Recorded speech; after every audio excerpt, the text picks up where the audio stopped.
Dear Seyla Benhabib, dear Dinah Riese, welcome everybody. I'm Hetty Berg and I'm the director of the Jewish Museum Berlin. I warmly welcome you to the opening event of this year's digital lecture series, Human Rights as the Last Utopia, Migration and Jewish History. This year, the Jewish Museum is celebrating its 25th anniversary.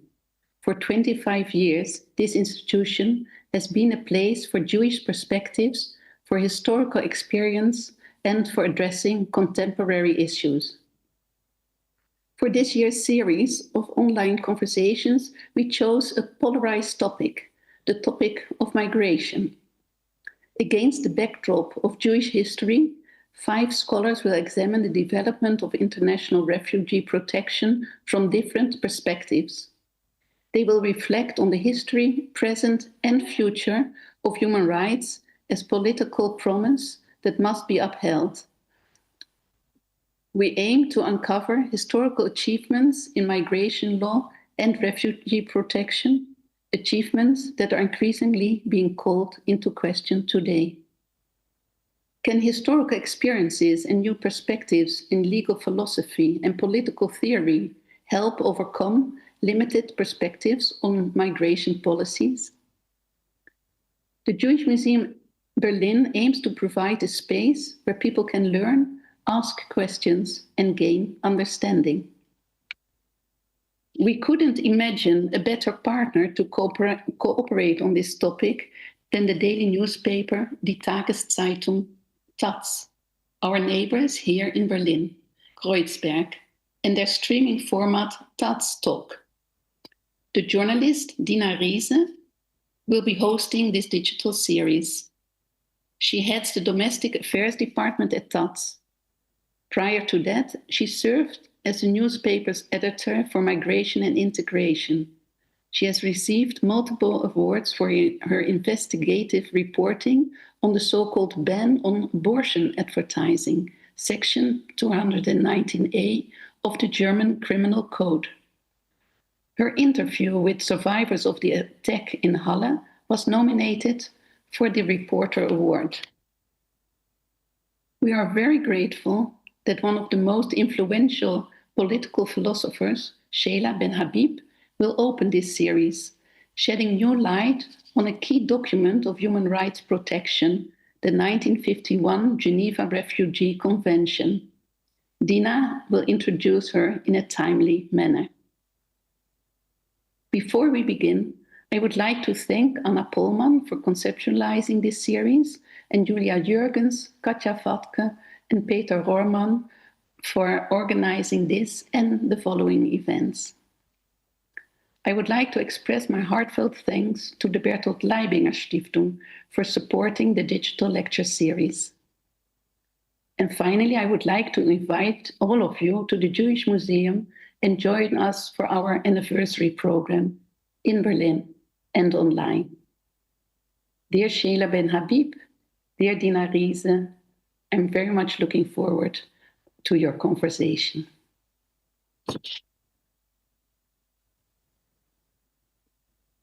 Thank you, Hetty Berg, for this.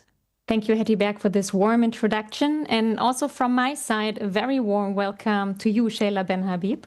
We are very happy to have you here with us today in this digital space. And also welcome to you, dear audience, to this first lecture of Human Rights as the Last Utopia, Migration and Jewish History. As Hetty said, this is the second round of the digital lecture series at the Jewish Museum Berlin, and this year it's a cooperation with my newspaper Taz, which I'm very happy about. Are human rights a last utopia, as Samuel Moyn claimed? And considering the constant violation of human rights all over the world, are we not rather looking at a dystopia? Hannah Arendt had already expressed her skepticism in her famous chapter, The Aporia of Human Rights in The Origins of Totalitarianism. Drawing on her own experience of statelessness during her exile in France in the 1930s, she knew that human rights can only be asserted within the framework of citizenship rights.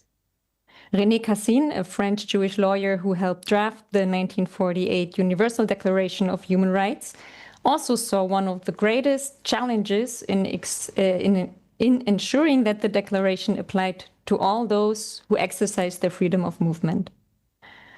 The very existence of human and refugee rights is very closely linked to Jewish history, to the Shoah, and to the failure of the international community to offer protection to the European Jews. Issues of minority protection, of shifting borders, persecution, and statelessness are deeply embedded in modern Jewish history.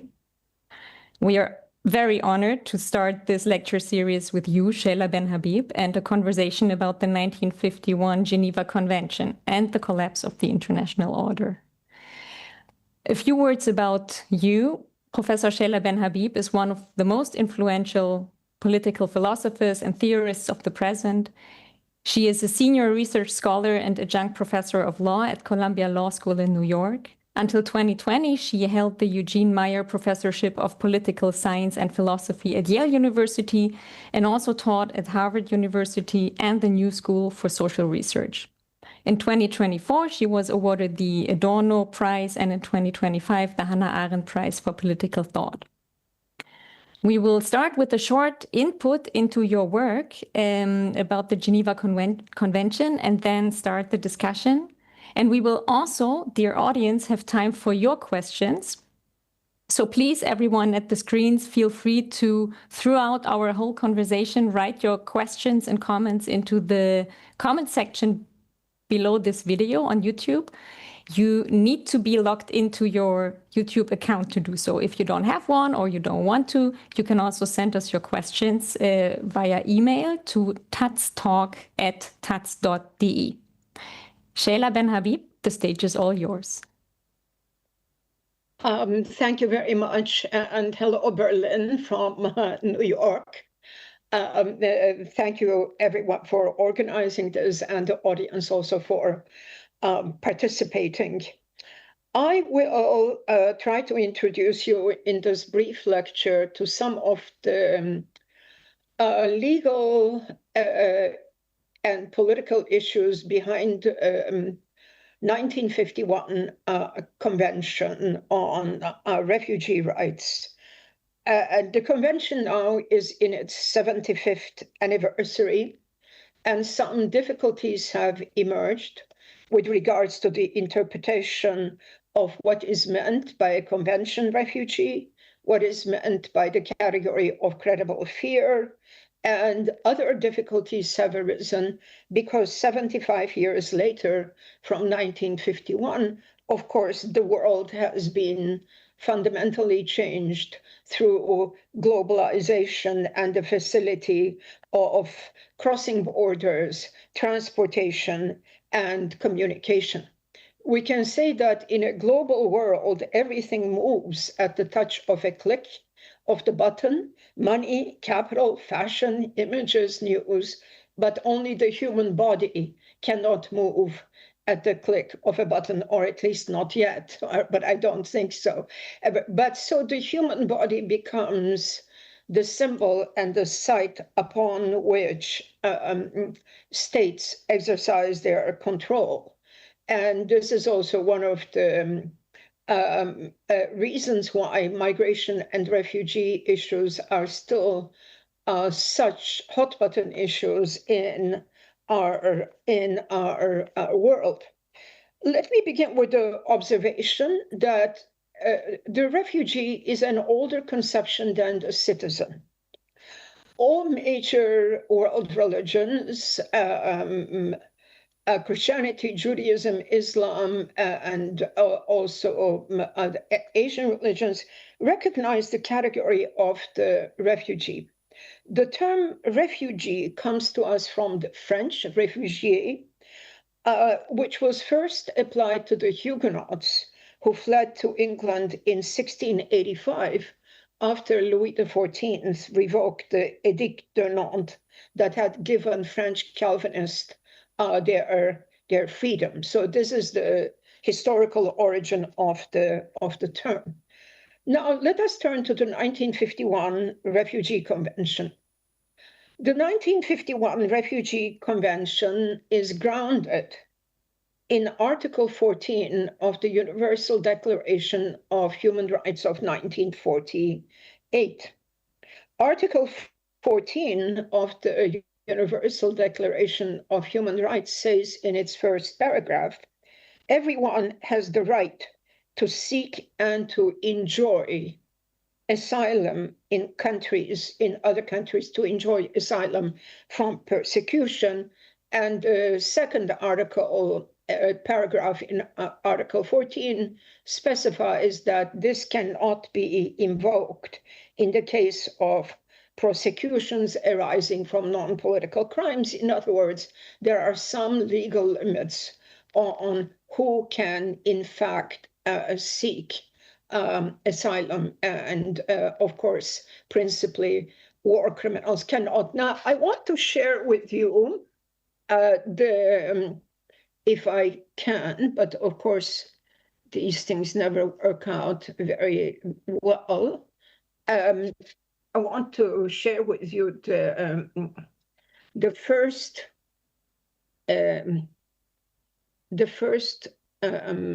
no, this is not working very well. Do you have it, Dinah? Do you? I'll try. Yeah. Sorry that. Fantastic. Thank you so much.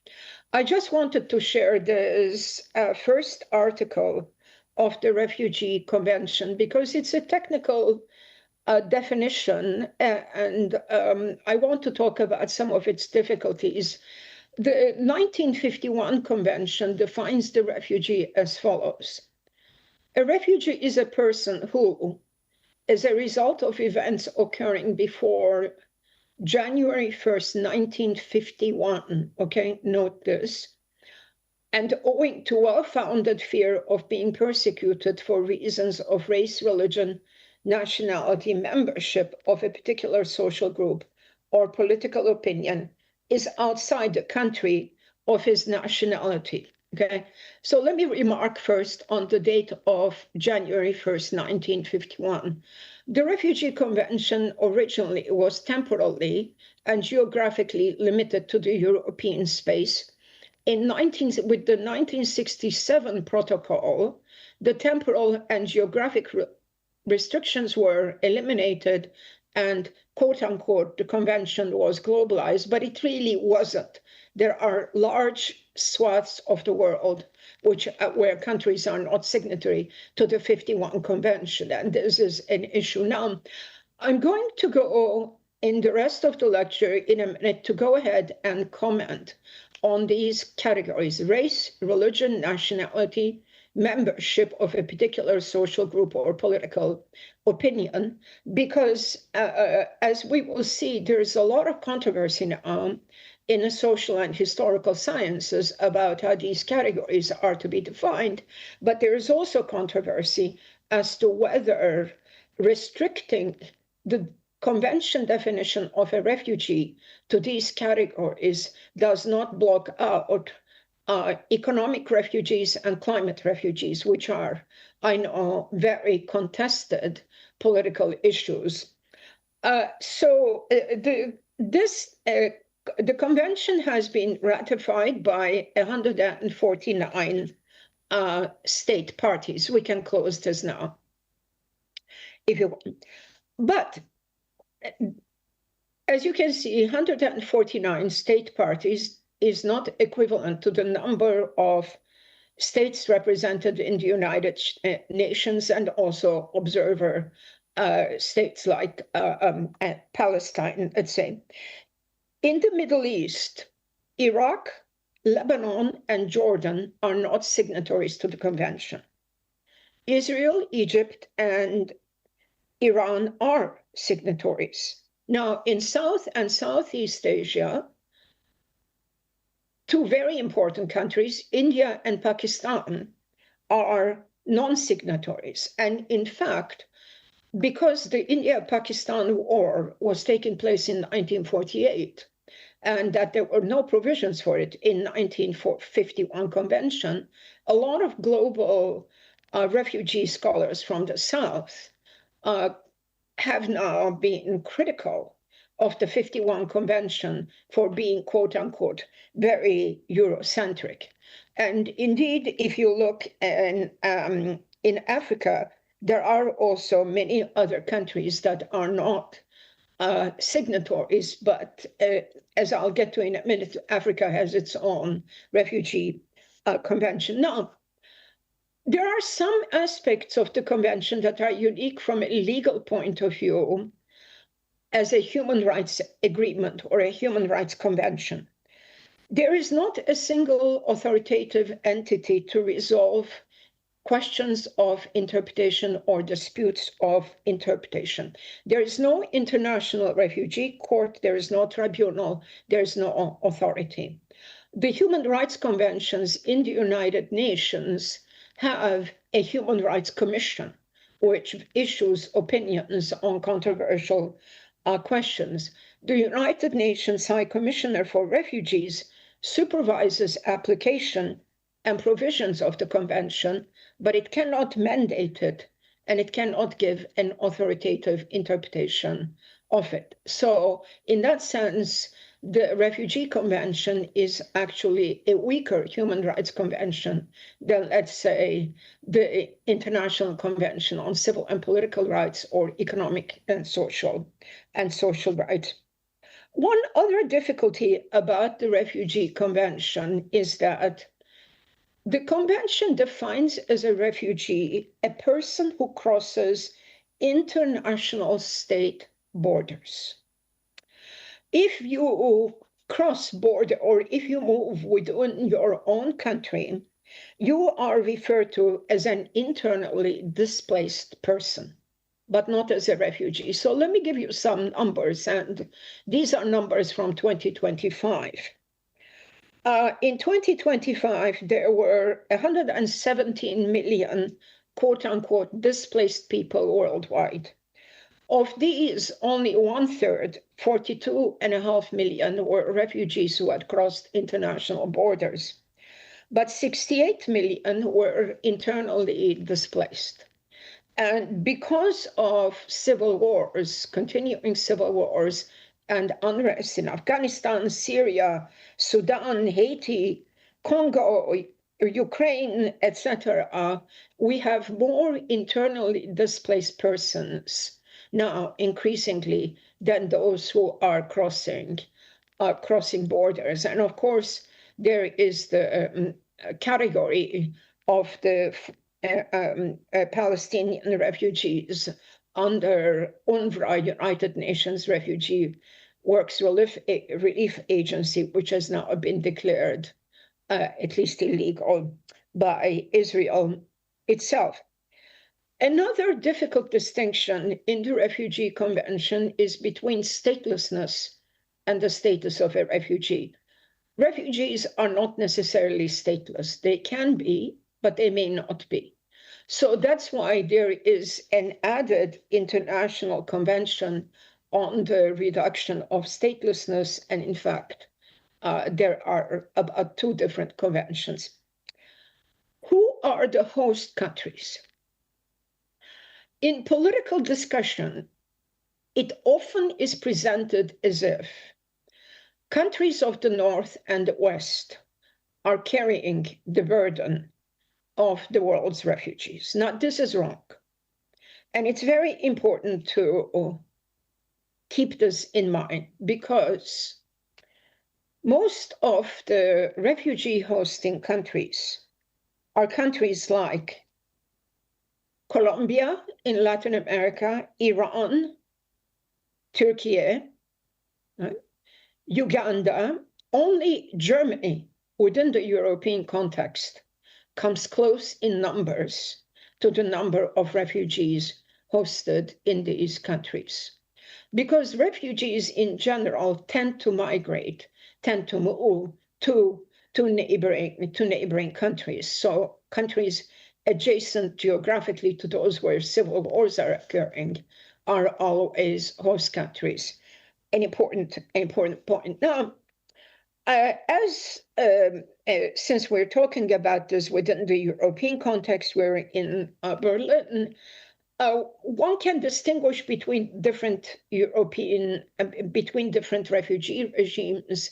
The Refugee Convention in Europe is also interpreted in the light of the European Convention for Human Rights, which include non-members such as Turkey, and we know that Russia withdrew after the invasion of Ukraine.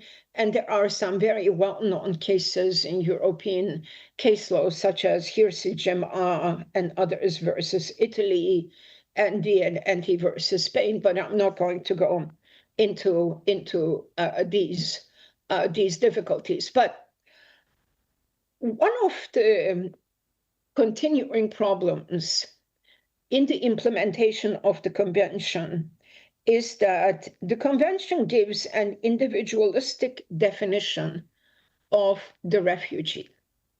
The refugee, it says, is a person who, owing to well-founded fear of persecution, etc. Now, this individualism of the convention has been criticized increasingly by countries in Latin America and Africa, who point out that refugees emerge out of general civil conditions of unrest, and increasingly, of course, conditions of economic scarcity, ecological crisis, and the climate crisis. So that's why Latin America, as well as African countries, have developed their own local refugee conventions. Now, this creates a dilemma because it's pointed out sometimes that the 1951 Refugee Convention is Eurocentric also, in that it seems to conflate the refugee sometimes with the political dissident. Okay? And that increasingly in our world, this is not the paradigm of the refugee. So this is the question of individualism versus collective conditions that create the refugee status. This is one issue. A second interpretive difficulty is, how do we understand who belongs to a single religion, nationality, race, membership of a particular social group or political opinion? In 1950, right after the war, it may have seemed obvious how we would understand these categories. But increasingly in the social sciences as well as in the law, we have adopted a constructivist definition, which means we look at the social, historical, political, and cultural conditions under which categories like race and nationality make sense. I mean, don't forget, sometimes the Jews are referred to as a race, sometimes as a people, sometimes as a nation, and sometimes simply as a Konfessionsgemeinde, right? I mean, you know, we know these changing categories very well. An interesting development that has happened is in the category of a social group. When a particular social group, which is very vague, was formulated, the Swedish lawyer who was part of the discussion was thinking of the behinderte, the disabled people who were persecuted first by the Nazis. And so he wanted to have a special category in the convention. So you can see again, although I'm not talking to you historically, how the fate of the Jews and Nazism are really reflected, echoed in so many articles of the 51 Convention. But in our time, some interesting developments have taken place, and skillful, good lawyers have expanded the category of the social group now to apply to women escaping female genital mutilation. Canada was the first country to recognize this as a refugee category, and also now increasingly LGBTQ rights are litigated under the category of the particular social group. Economic migrants versus political refugees. Now, this is an extremely contentious issue. I follow the European discussion, and the assumption is that the economic migrant is always someone who is cheating, whereas the political refugee is deserving. From the standpoint of view of social analysis, this really makes no sense. Because, people become political refugees not because of just discrimination, because of race, religion, nationality. Very often, economic deprivation and ethnic religious belonging overlap. I mean, the most vivid example of this, with which the German audience will be very familiar, is the condition of the Kurds, not only in Turkey, but in Iraq and Iran. This is a group that is discriminated against because of its ethnicity and language, and yet at the same time, there is also vast economic deprivation because of discrimination, at least, let's say, in southeast Turkey. I know this is a political headache, but we have to take this into account. Now, let me come closer to what I want to say about state reactions. One reason why I called this talk in the longer version of my lecture, "The Canary in the Coal Mine." This is an English expression. I think it's an American. I'm not quite sure. But what it means is the following. Coal miners used to take canaries, the bird in the cage with them, down to the mine, because these birds were very sensitive to the level of oxygen versus carbon dioxide in the air. So when the canaries stopped breathing and singing, the miners knew that they were endangered and that there was gas, even though they couldn't smell it or see it. So what I mean by calling the Refugee Convention the canary in the coal mine is that I think the way in which now, in the last 30, 40 years, states have started shirking their obligations under the convention is an indication of something larger that's going on.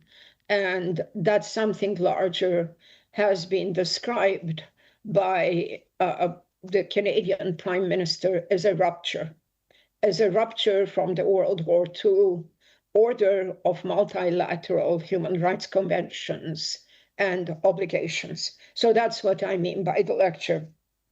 What have been state responses to their convention obligations? And I will be brief because I'd like to leave some time for the conversation.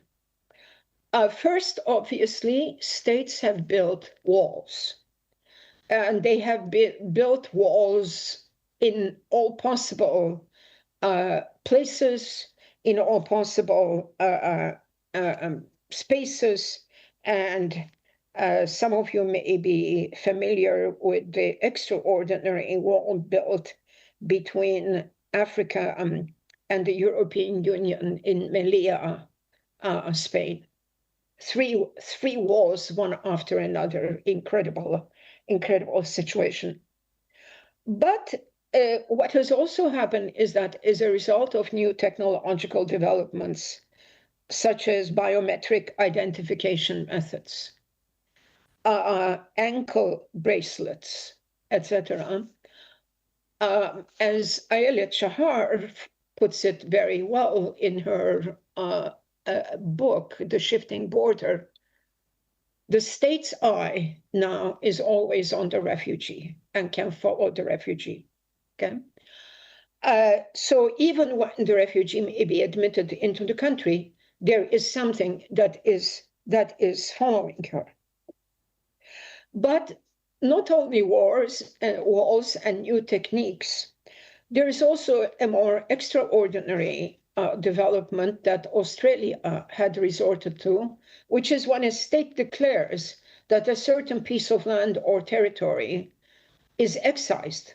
It no longer has sovereign jurisdiction over it. So here comes a very complicated question about territoriality and jurisdiction. Increasingly, these territorial spaces are created where the state simply claims it is under no human rights obligations, right?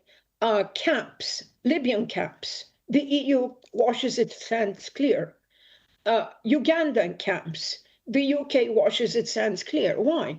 Because these are extraterritorial spaces, and the European Convention, human rights obligations do not follow them. Guantanamo, the same thing with the United States, which was originally built for asylees, but now still has prisoners of September 11th there. And so this question of extraterritorialization of refugee protection in camps is an extremely dangerous development in human rights. I thought I would have time to go into the specifics of the situation in the United States, but I don't think I will. Maybe the discussion will permit me to elaborate. Maybe your questions will permit me to elaborate, because in the United States now, the Refugee Convention is really being violated, in my opinion, and torn to pieces. But why don't I stop here? Thank you for listening, and let's pick up the rest of the questions in the discussion period. Okay, thank you. Thank you very much. And we'll for sure also come to the situation in the United States. It's also one of the questions here on my notes sheet. But before we get there, I would like to ask you, you mentioned how the Geneva Convention is a key document in a human rights-based refugee policy. And it's also not by chance that it was adopted in 1951, only a few years after the end of World War II and the Shoah. So maybe you can tell us a little bit more about the hopes and aspirations that were embodied in this convention when it was originally adopted. Well, I think that, yes, of course, because it was clearly also with reference to the Shoah, the memory of the Shoah being very vivid in it. The hope was that individuals persecuted on account of their race, religion, nationality in one country would never be rendered without the right to have rights in Hannah Arendt's terms, right? That they would always find refuge, that they would always find some other place which would respect them and which would protect them. Of course, we know that there was the Avian Convention, when the denaturalization of the Jewish people started. And at the time, European states were not ready to accept the category of the denaturalized Jews who had lost their citizenship as refugees. They were not right to regard this as a universal obligation. So as we know, not only within the context of Europe, those who were able to find refuge for a number of years in France, like Hannah Arendt found that in 1941, they were alien enemies and they were sent, to camps. But so it was the hope that somehow nobody would be without some protection somewhere. An important term that I should have mentioned is the term of non-refoulement, that you would not be returned back to the country where your life and limb were in danger, where you were being persecuted. And that is the fundamental obligation. And some international lawyers say that that obligation is jus cogens, that is, it applies to all states and nations, whether or not they have signed the convention. Because as you can see, the number of signatories to the convention is not by any means universal. There are some very important states that are out. But the hopes were obviously very much hopes emerging out of the specific, predicament of the Jews. But obviously they were not the only ones. The gypsies, the behinderte, communists, socialists, all sorts of people who were rendered refugees and vulnerable, because they had no international protection. So in that sense, I mean, I think that the Refugee Convention really is best understood also with Arendt's term of the right to have rights, that the hope that nobody would be in a situation of having no rights at all, and that the international community would guarantee this. And yeah. You already talked about Evian and in 1938 at the conference in Evian, where the international community failed to help Jewish refugees from Germany and Austria. And when one looks at the arguments back then, they sound surprisingly familiar, right? States explaining that, well, the situation of the German and Austrian Jews, it's critical, but we can really not help because of our economic situation, because of the situation on the labor market, because taking in these refugees would only polarize and increase ressentiments within our population. So if you hear this and then you look at the debates we have today, I cannot help it but ask myself, haven't we learned anything in the last 90 years?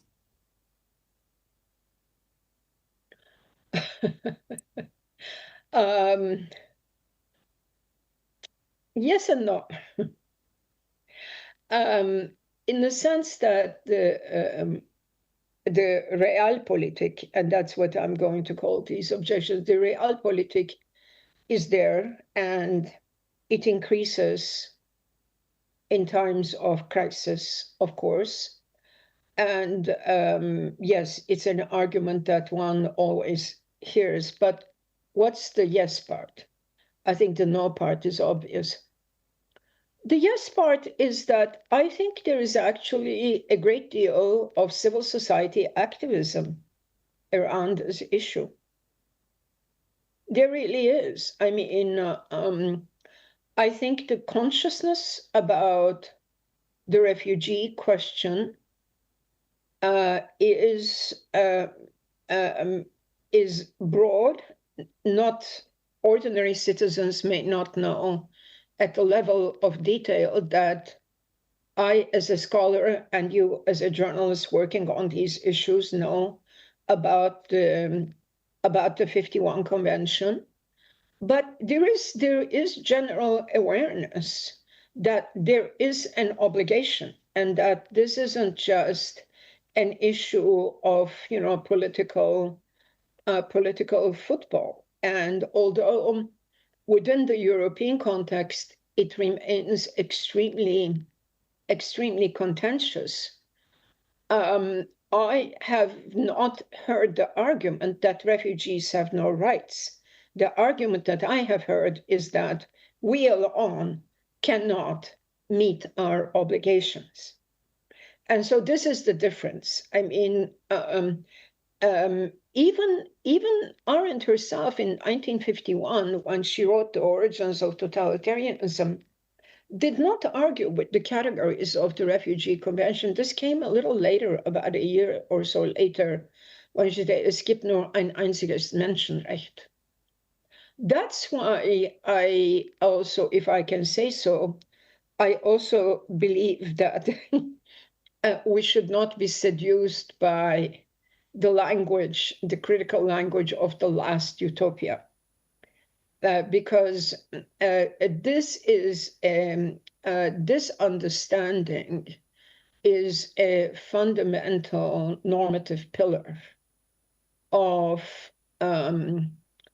our post-World War II order. Yes, right now it's on very shaky ground. But the question is, do we want to be on such shaky ground?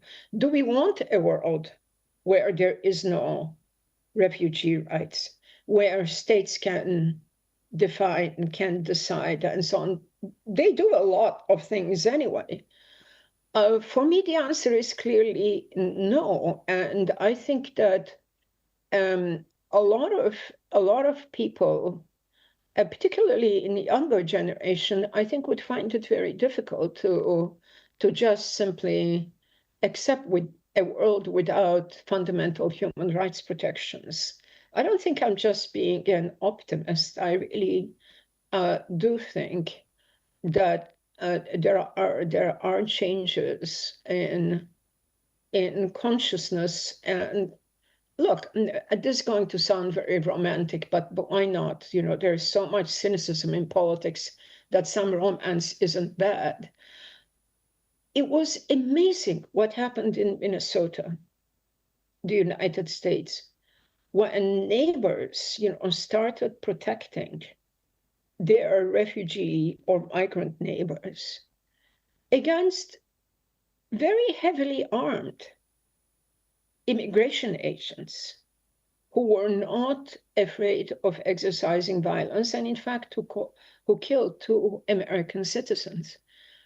And given the ugliness of the political discourse that we have currently experienced with the second Trump administration, I still think it is unbelievable and very encouraging that there was such resistance, neighbor to neighbor, that there was such resistance in the churches, the synagogues, that people would get together and sing and would go on patrols and so on. So yes, I know this may seem a bit emotional and romantic, but hey, I'll take resistance wherever I can find it these days.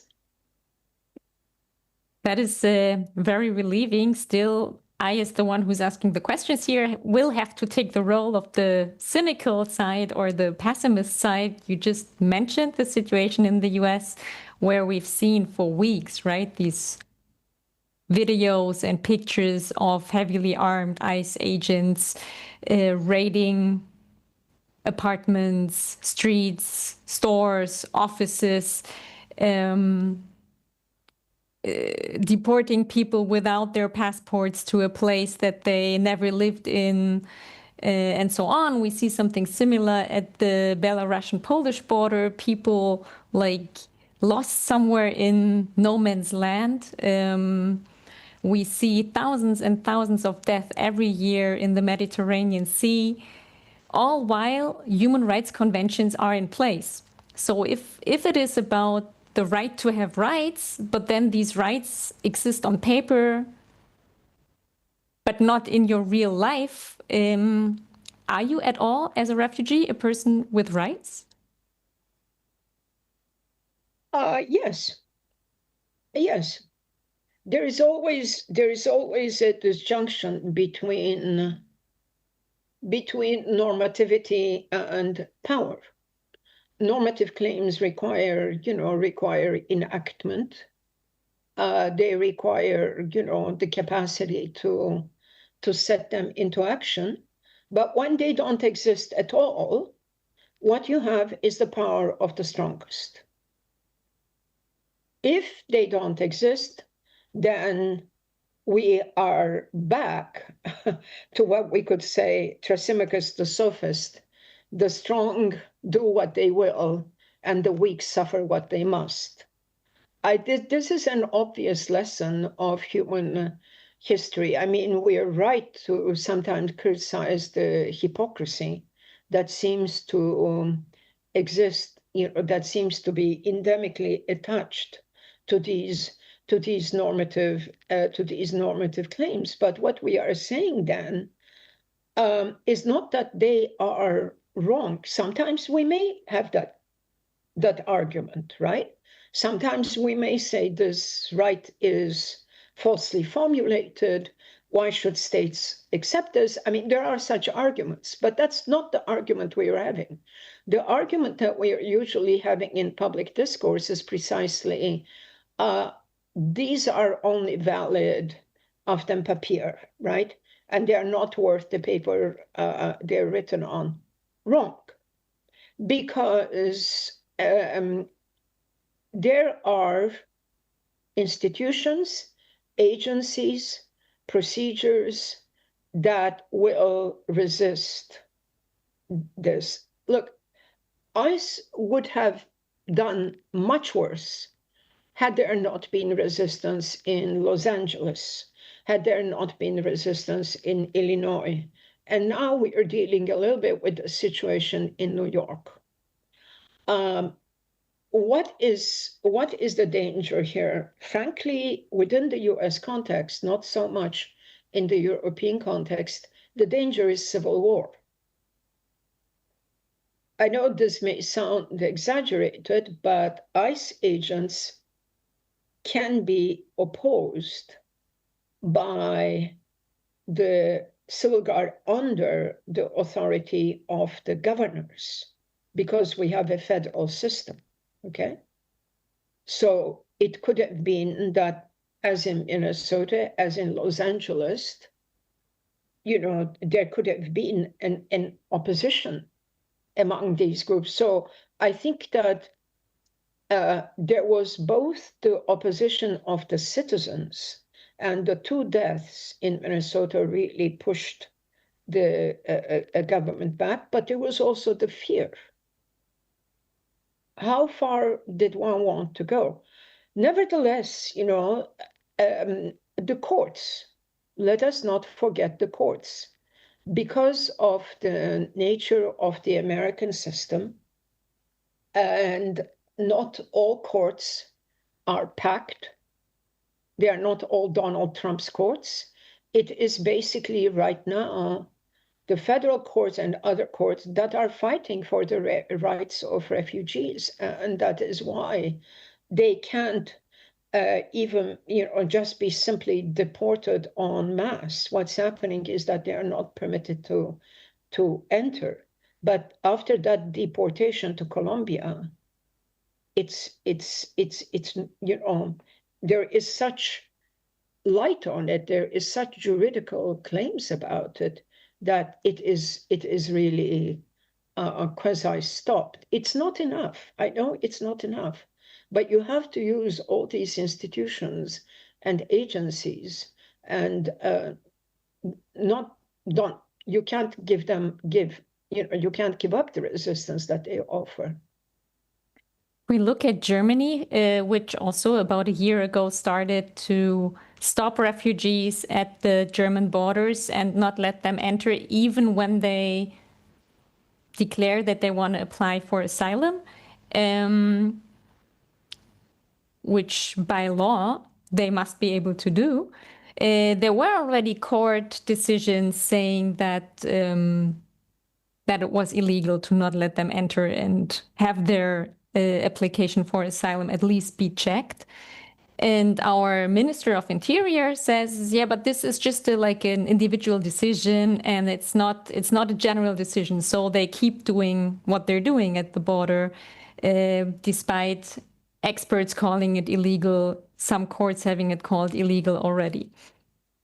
So, like, what does it do to the rule of law when governments, politicians just decide to ignore the law? It endangers it, and it obviously weakens it. And the problem is that, again, the refugee is the canary in the coal mine, because it may start by ignoring one decision, but it can it can extend and it can set a very dangerous precedent.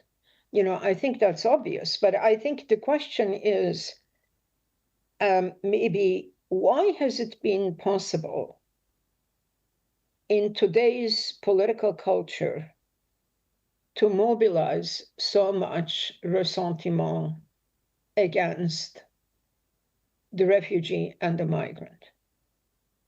Why has this happened? I mean, I think that this is also the question that is very difficult to answer, but the question that we might try to answer.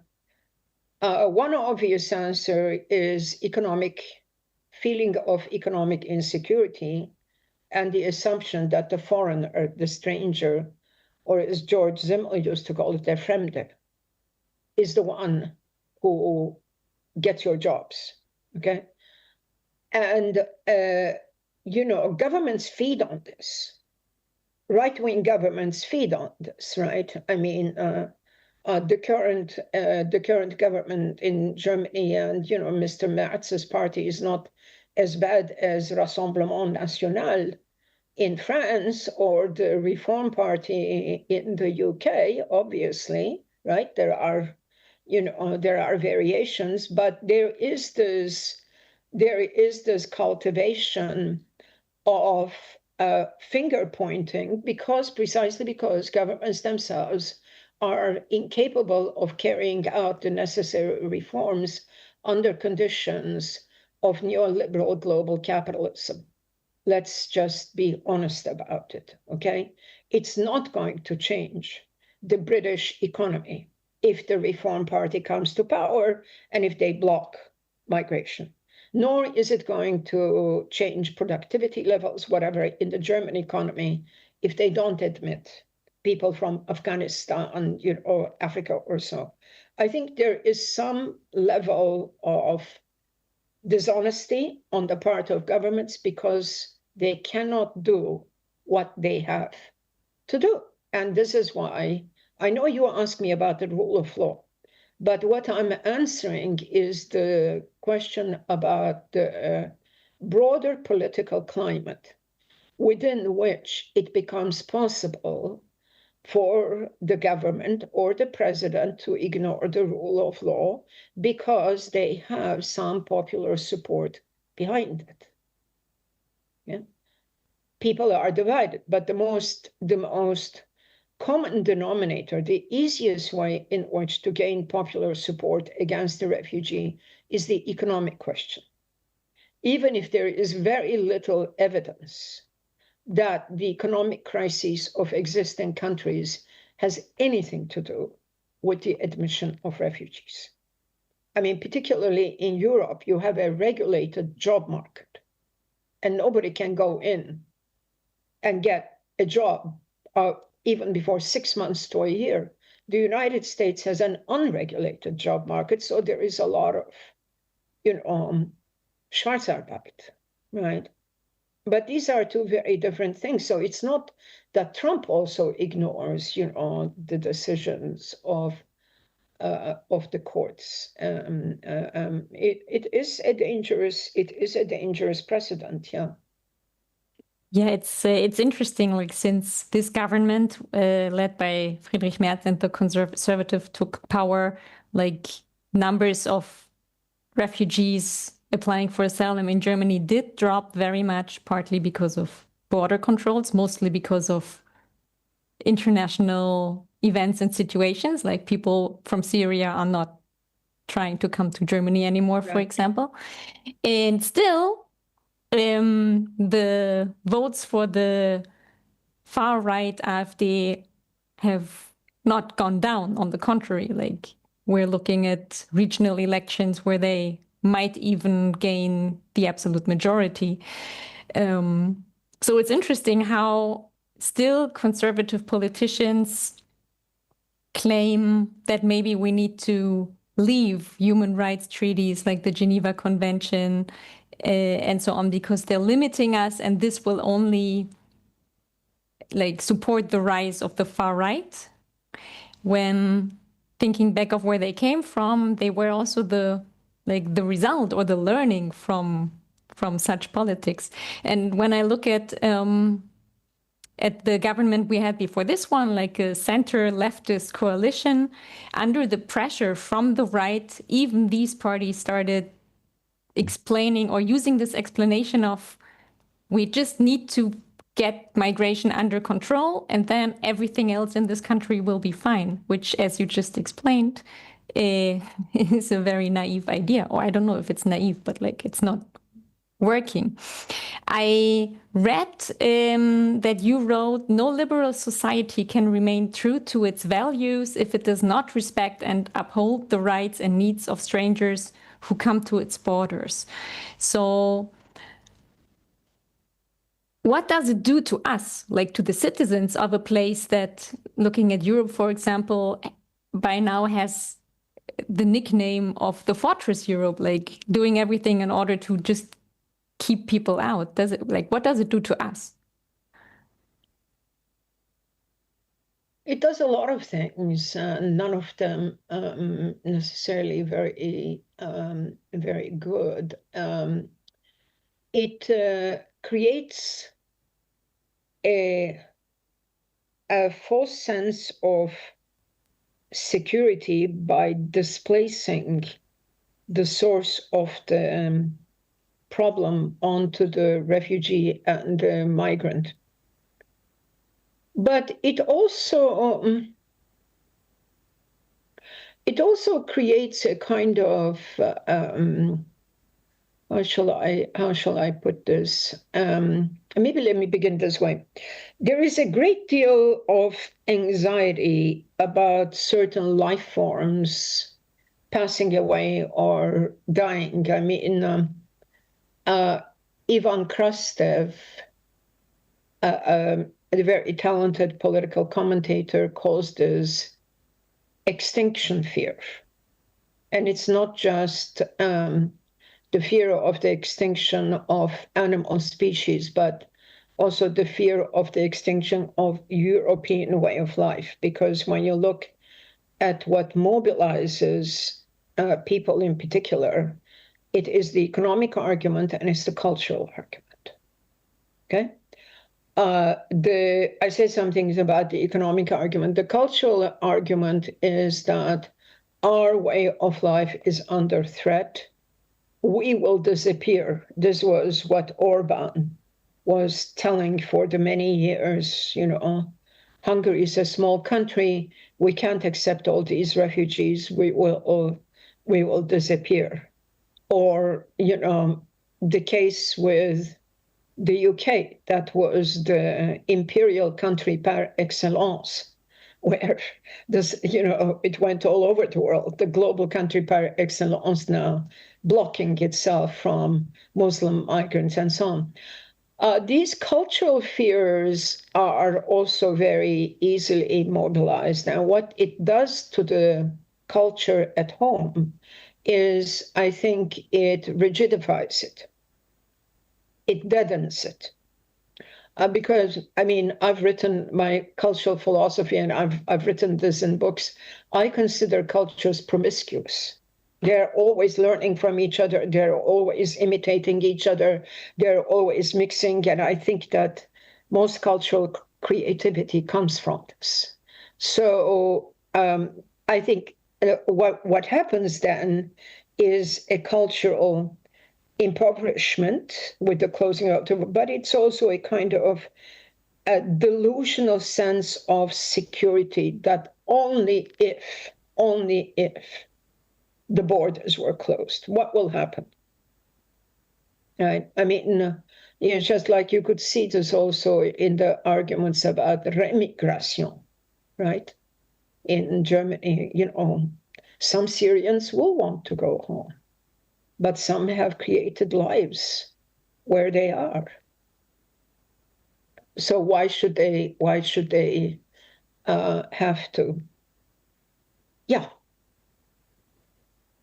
Before we open the discussion for the audience, please, everybody, send your questions. Maybe we go back to the Romans for a moment and for the hope. because we talked about really terrible situations. You talked about like the chance of a civil war. What can we do to make things better? Well, we each have to do whatever. It's always, I don't like giving prescriptions. I mean, I know what I'm doing. I'm a philosophy, professor, legal professor. I mean, the 1951 Refugee Convention was not exactly something that, I found myself, I would naturally go into, but I feel like as a cosmopolitan citizen, it is my obligation to understand what it is and to try to diffuse the information. But not only that, I radically disagree with my colleague Samuel Moyn's critique of human rights, and I've written about it. So we have to have our own fights in academia, but you have to also, of course, fight as a citizen, not just as an academic, not just as a professor. You have to, and I'm sure many of your audience have such networks.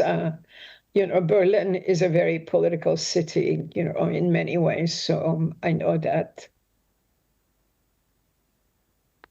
You heard her. Okay. Let's get to the questions from the audience. I have them here in my chat and I'll have a look at them. The first question is, first of all, it says, thank you for the debate. And then the question is about the Middle East and the issue of Palestinian refugees. And the person asks, how Palestinian refugees are possible if there has never been a state called Palestine. Excuse me, I'm sorry. I'm sorry, I thought I had turned my phone off. I apologize. What was the end of the question? The question is about, it's pretty much about the definition of Palestinian refugees. Well, I mean, no, there is the 1948 definition of the Palestinian refugee. A lot of the Palestinians who left the territory, called Palestine, Israel at the time, become a special category that are protected by UNRWA in 1948. And the 48 category of the Palestinian refugee is basically, I think, a disgraceful admission of a state of exception, right? I mean, this is not the same thing as Palestinians today who may be leaving the West Bank after 1967, or who may be leaving Gaza now. And the 1948 refugees who still live, and it's 3 generations in refugee camps in Syria and in Jordan, and also in part, Gaza. This is a legal state of exception, and I think it is extremely problematical. And I think we have seen the immense vulnerability of these people, and I don't know that there is any solution to this question other than a political one. And that gets us into the whole debate about the situation in the Middle East, which I don't know. Yeah, this would be a talk on its own, or maybe a whole series of talks on its own. Absolutely. Yeah, and not that people haven't talked about this question for many, many years. There is a second question referring back to your picture of the cannery and the coal mine. it's not really a question, but the comment, but maybe you want to comment on the comment. Usually Jews are called the canary in the coal mine, as they are so often the first targets of intolerance and violence, the first but not the last ones.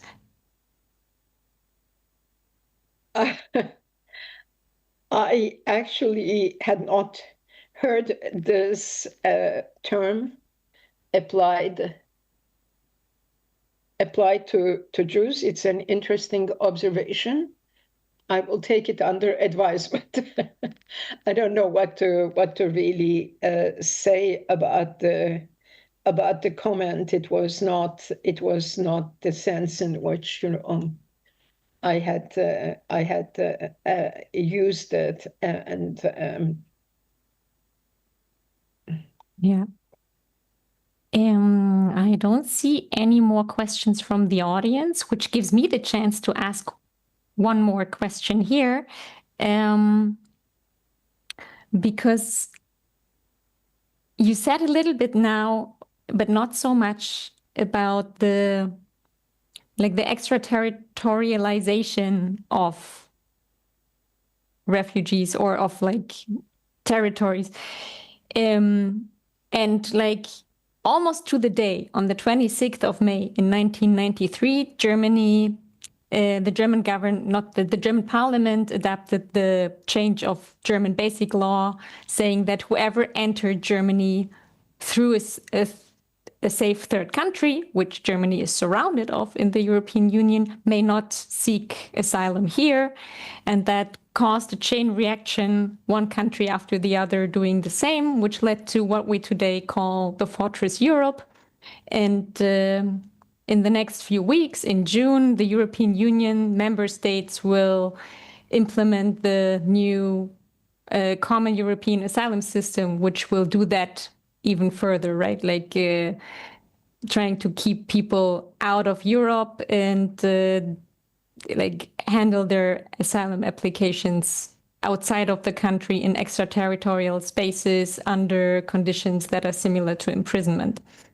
We look at the US, we look at other places, this dream of just putting people somewhere else, and then they're not here, they're not next to me, so the problem is solved. Why is that such a tempting idea, apparently, for governments? Well, it's a way of, obviously, it seems to be a plausible way of shirking off responsibility of jurisdiction. It's because, how does a state define itself? A state defines itself by having jurisdiction over a territory and over the people in that territory. So it's one of the oldest ideas of statehood. And if now you withdraw your jurisdiction from territoriality, in some strange way also, spaces are being created that are extra legal spaces, and this is the danger, because everything can happen in that space if there is no jurisdictional responsibility.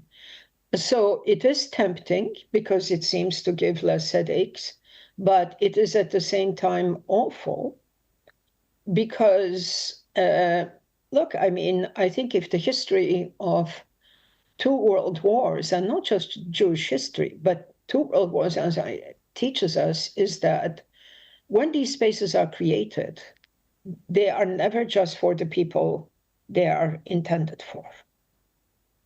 Others come into it. And I'm very concerned about this within the US context, about which, I'm now a bit more, familiar. There are now vast tracts of land in Philadelphia, in the South, etc., Pennsylvania, that are being bought by the Border Control Agency, ICE, to build migration detention centers. Are they going to have that many migrants to be able to put into these detention centers? If migrate if the borders are quasi-closed, if no refugees coming in. I think this year there were only just 700 refugees that came into the United States, and mostly from South Africa. If that is all that's going on, then who will eventually end up in these spaces? I mean, it's not exactly, analogous, but it's interesting that it's like learning from the bad practices of each other, right? And so I think that what you have to do is, civil society must have its eyes on this, on these spaces, and not neglect them. One last question from the audience now. Are there any legal efforts on the way to further develop the Geneva Convention on Refugees, given that it seems out of reach for a large proportion of refugees? And I might add, do you see the need to develop the Geneva Convention? Yes, there is an ongoing discussion in the legal community, particularly about climate refugees. The argument is that it is very unlikely. One side says, look, it's very unlikely under the current international conditions that you could get about 145 states to agree to anything. So that if you think you can revise the Geneva Convention, this is a political risk. So develop an independent convention for climate refugees. The other side says, well, I mean, we have the 75-year experience, and we see that some of the distinctions are unviable, and that we have to reinterpret and readjust the categories of the convention, just as it has been done, let's say, in the case of LGBTQ rights, right? Or, women escaping genital mutilation, sexual harassment, etc. And people increasingly point out to how regional conventions may also lead to the broadening of the definition. So, there is a lot happening also. So the assumption is that the regional conventions may help a reconsideration of the 51 convention itself. So I consider it inevitable that we are going to, reinterpret some of these categories. But whether this is going to happen on the ground without big fanfare, because sometimes this is the way the law develops, changes take place, and what I call new iterations are possible, but the text itself, evolves in the course of its interpretation. Mm-hmm. So that's what's the discussion right now. I said it was the last question, but now another one came in that I think is a really nice closing question. And next time people send your questions earlier. You had over an hour already. But this one is a nice closing question. Do you have an advice for those who are on the verge of despair, given the current political situation in the world? Going back to romance, maybe. To romance, you mean? Yeah. Yeah. Read some Hannah Arendt. maybe read some Habermas. Read some Adorno. And just organize. Organize. Don't be alone, because loneliness creates despair, and I think there's also something very lovely sometimes. There was a lot of music that came out of Minnesota. And I don't know if you can find it on YouTube or so, but there are songs of resistance. Sometimes it helps not just to be lost in your own thinking, in your own head, but to get together with others and maybe to have some kind of aesthetic experience as well. And the question of what is to be done is always very difficult for a philosopher, But that was a beautiful answer. Seyla Benhabib, thank you so very much for your time and sharing your thoughts with us. It was interesting. It was inspiring. And dear audience, thank you too for listening, for your questions, for interactions and thoughts. We're happy to welcome you here again in 2 weeks for our second lecture with international law expert Itamar Mann about humanity at sea and the situation of refugees in the Mediterranean that we only briefly crossed today.